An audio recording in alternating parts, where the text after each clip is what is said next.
শুভ নববর্ষের প্রীতি, শুভেচ্ছা, অভিনন্দন এবং বড়দের জানাই প্রণাম। ঈদে রিলিজ পেল বহু প্রতীক্ষিত সুমিত গোরাদিয়া এবং সাহিল গোরাদিয়া পরিচালিত সহ লেখক অর্ণব ভৌমিকের এবং অঙ্কুশ হাজরা অভিনীত মির্জা পার্ট 1 জোকার। মির্জা কথার অর্থ রাজপুত্র। ছবির গল্প সম্বন্ধে সংক্ষেপে বললে জানাই, মির্জা নামক এক ব্যক্তি প্রখ্যাত গ্যাংস্টার সুলতান ভাইয়ের টিম জয়েন করে। এদিকে গোটা দলকে এনসিবি অফিসার কৌস্তুভ সেন পাকড়াও করতে চাইছে, শায়েস্তা করতে চাইছে।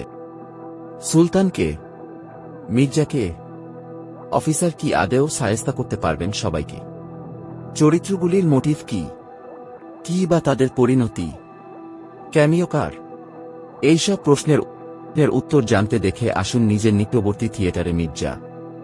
ছবিতে রয়েছে মির্জা চরিত্রে অঙ্কুশ হাজরা, মুস্কান চরিত্রে অয়েন্দ্রিলা সেন, সুলতান চরিত্রে কৌশিক গঙ্গোপাধ্যায়, এনসিবি অফিসার কৌস্তুভ সেন চরিত্রে ঋষি কৌশিক, আজহার ভাইয়ের চরিত্রে শোয়েব কাবির। এছাড়াও অন্যান্য চরিত্রে রয়েছেন শান্তিলাল মুখার্জি, প্রিয়া মণ্ডল, শঙ্কর দেবনাথ, রজত গাঙ্গুলি, কৃষ্ণেন্দু চক্রবর্তী, সুমিত গাঙ্গুলি, কাঞ্চন মল্লিক। এই ছবির প্রথম পজিটিভ দিক হিসাবেই বলব পারফরম্যান্স।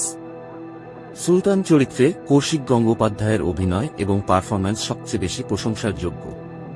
মির্জা চরিত্রে অঙ্কুশ হাজরার পারফরম্যান্স এবং মুস্কান চরিত্রে অয়েন্দ্রিলা সেনও তাদের পারফরম্যান্স দিয়ে টেক্কা দিয়েছে। অনেকদিন পর ঋষি কৌশিক ফিরল এক অনবদ্য চরিত্রে। বাকিদের পারফরম্যান্স অ্যাভারেজ। দ্বিতীয়ত স্টোরি। দেখুন, গ্যাংস্টার ক্রাইম থ্রিলার যারা প্রতিনিয়ত দেখে যাচ্ছেন এই টুইস্ট কিংবা প্লটলাইন তাদের জলভাত। কিন্তু হয়তো প্রথম কোনো এই জনরার সিনেমায় শিশুদের ইউনিকভাবে প্রদর্শন করা হয়েছে।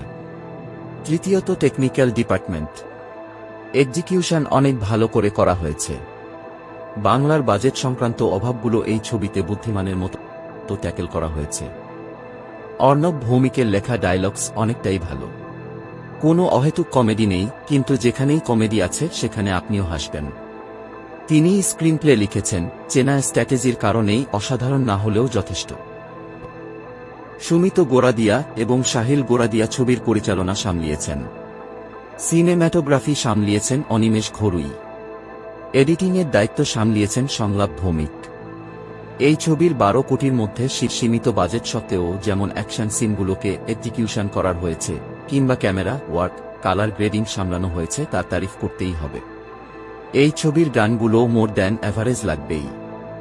বারিশের লেখা গালিব নামক গানটা গেয়েছেন ঈশান মিত্র। প্রিঞ্জল দাসের লেখা এলো মির্জা গানটা গেয়েছেন অমিত মিশ্রা এবং সুর দিয়েছেন অনিক ধর। চতুর্থ পয়েন্ট হিসাবেই বলবো, এই ছবি এ সার্টিফিকেট হলেও এতে কোনো ভালগার অ্যাডাল্ট সিন নেই, এমনকি খুব বেশি ব্রুটালিটি নেই। এবার এই ছবির নেগেটিভ দিক হিসাবেই বলবো পারফরম্যান্স। শিশুরা একটা অন্যতম মূল আকর্ষণ বলাই যায়, কিন্তু তাদেরকে দিয়ে সেই পারফরম্যান্সটাকে নিগড়ে নেওয়ার দায়িত্ব পরিচালকের। ঠিক যেমন সত্যজিৎ রায় পারদর্শী ছিলেন, ঠিক যেমন এখন উইন্ডোজ প্রোডাকশন পারদর্শী। শিশুদের ক্যারেক্টারগুলো বেসিক্যালি ফ্ল্যাশব্যাক সিনগুলোতে আছে, যেখানে গল্পকথক চাইছে অডিয়েন্সরা যাতে তাদের সাথে ইমোশনালি অ্যাটাচ হন, কিন্তু লো পারফরম্যান্সের কারণে সেটা হয় না। দ্বিতীয়ত, যারা ট্রেলার না দেখে ছবিটা দেখতে যাবেন তাদের জন্য সারপ্রাইজ রয়েছে থিয়েটারে। কারণ ছবির জনরা বাংলা ইন্ডাস্ট্রির জন্য না হলেও অন্যান্য ইন্ডাস্ট্রির জন্য কমন। বেশিরভাগ দর্শকরা সেগুলোও দেখেছেন, ফলে বেশিরভাগ টুইস্ট এলিমেন্টস দর্শকদের কাছেও কমন। কিন্তু যেই এলিমেন্টসগুলোর সাহায্যে ছবিটা রেয়ার করা যেত, সেই এলিমেন্টসগুলো ট্রেলারে দেখিয়ে সেই ফ্রোসনেস ব্যাপারটা ক্রিয়েট করতে পারেননি।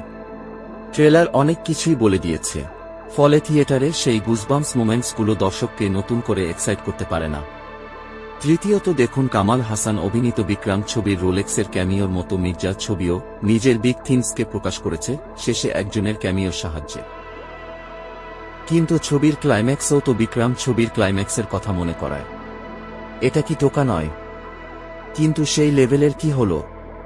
আমি বলবো আপাত নয়, সেই ক্রাইসিস ফিল হয় না। আশায় আছি পরের পার্ট বেরোলে তারা ফুল পোটেনশিয়াল ইউজ করবেন এবং ট্রেলার মারফত ভুলগুলোকে সংশোধন করার চেষ্টা করবেন।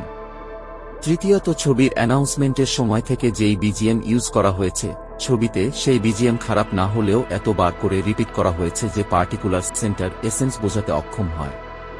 চতুর্থ, ছবিটি খুবই ফাস্ট পেসে চলে, ফলে কখন দুটো ভিন্ন চরিত্র পরস্পরকে ভাই বলে সম্বোধন করা শুরু করল, কখন দুটো চরিত্র প্রেমে পড়ল, তা বোঝাতে অক্ষম হয়। ফলে চরিত্রগুলির সাথে অডিয়েন্স ইমোশনালি অ্যাটাচ হতে পারে না। সবেতেই একটা ফ্ল্যাট রিয়াকশন বেরোয়। পঞ্চম ভিলেনদের চরিত্রগুলো আরও ভালো করে লেখার প্রয়োজন ছিল, এবং তারা যথেষ্ট স্ক্রিন টাইম পায় না। অনেকেরই এই ছবিটির লেন্দিনেসের কারণে নালিশ থাকতেই পারে, কিন্তু আমার মনে হয় এই লেন্থের প্রয়োজন ছিল। ওভারঅল এই ছবিটা একটা little more than decent watch. যারা যারা বাংলা ইন্ডাস্ট্রির মাস ছবি বানায় না বলে নালিশ করছিলেন, তাদের জন্য শুরু থেকেই জিৎ মাসি সিনেমা তৈরি করে যাচ্ছেন। অন্যেরাও এই বছরে অলরেডি পারিয়া এবং মির্জা ছবি নিয়ে এসেছেন। পরবর্তীতেও খাদান টেক্কার মতো ছবি আসছে। যদি আপনারাই সাপোর্ট না করেন, তাহলে এই ছবিগুলোর বিনিয়োগও হবে না এবং মাসি কমার্শিয়াল ছবি বানানো বন্ধ হবে। ছবি অবশ্যই ইমপারফেক্ট, কিন্তু তাও বাংলা ইন্ডাস্ট্রিতে জিতের ছবি ও পারিয়ার সাথে কমার্শিয়াল ছবির রীতি ফিরিয়ে আনার পথপ্রদর্শক হিসেবে পরিবেশন করা যেতেই পারে। মির্জা ছবিটাকে অন্তত একবার সুযোগ দিয়ে সাপোর্ট করে মেকার্সদের সাহসকে বাহবা দিন। তাহলেই তারা ভবিষ্যতে আরও বিনিয়োগ করে আরও ভালো এক্সিকিউশনের সাথে সাথে আরও ভালো কন্টেন্ট আনতে পারবেন। এই ছবির execution, cinematography, camera work, colour grading গানের জন্য 5.3 স্টার দেব, এবং মেকার্সদের বলবো ভুলগুলো শুধরিয়ে সাহস করে আরও ভালো করে পরের পার্টগুলো নিয়ে আসা হোক। অবশ্যই এই ছবিতে সিমিলারিটি আছে অন্য ছবির, কিন্তু নামী পত্রিকার দায়িত্ববান রিভিয়ারের উদ্দেশ্যে বলবো কপিউডের পাঠান নয়, বরং কামাল হাসানের বিক্রম ছবির সাথে সিমিলারিটি দেখা যায়। একটা নামী পোস্টে বসে ভুলভাল কথা বলা যায় না। হয়তো ছবিটা আপনি না দেখে রিভিউ দিচ্ছেন, নয়তো বইটি বোঝেননি। অবশ্যই এমন কিছুই ছিল না যেখানে দর্শকদের স্পুনফিট করার প্রয়োজন ছিল, নয়তো ইচ্ছাকৃত আপনি বাজে রিভিউ দিচ্ছেন। জিতের চেঙ্গিজ ছবির সময়েও অন্য এক নিউজ পেপার ভুল তথ্য দিয়ে বাজে বলেছিলেন, যা একেবারেই সত্য নয়, নিউট্রাল নয়। আপনারা ছবিটি দেখেছেন? আপনার কেমন লাগলো? আপনার মতামত জানান কমেন্ট করে। লাইক, শেয়ার, সাবস্ক্রাইব করুন এবং একজন নিউট্রাল দর্শক হয়ে উঠুন এবং মির্জাকে সাপোর্ট করুন।